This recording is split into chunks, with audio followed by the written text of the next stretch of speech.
My main message from today's session is that we need to enhance climate reporting. How do we do that? Well, we need to take action now. Don't wait for the standards to come out. Start collecting data and thinking through strategy and action. The European Commission highly appreciates the IPSAS board's outstanding achievement of finalizing its exposure draft on climate-related disclosures in such a short time frame. As the host of the 2024 September IPSAS board meeting, we are very much looking forward to the approval of the exposure draft. We will be excited to follow the further deliberations and the finalization of this first IPSAS board sustainability reporting standard. The European Commission has committed to become climate neutral as an organization by 2030.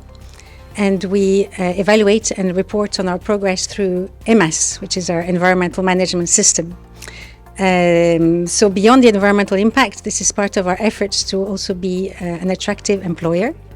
And I hope that this will be an example of successful building public trust through reliable and transparent reporting, and that it will be an inspiration for others. And I also look forward to the development of an international standard in this area. My main message is that the IPSASB is working hard at developing its first public sector climate-related disclosure standard.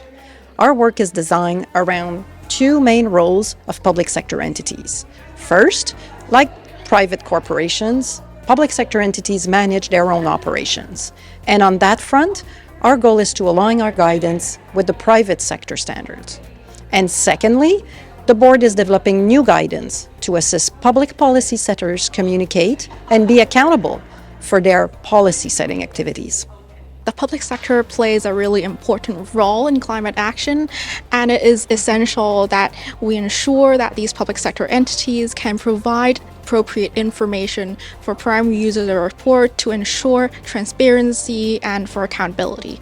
And the second is I find it really encouraging that there is so much interest on the work that IPSASB is doing for public sector climate-related disclosures, and do keep an eye out for our exposure draft and our public consultation that is going to be coming soon.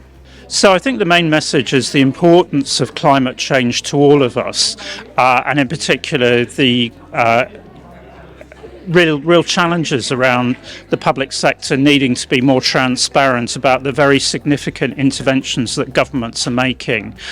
This will impact on all of us, and we really need governments to be accountable for the actions that they're taking and for the large amounts of public money that they're actually spending, as well as likely raising from the global bond markets.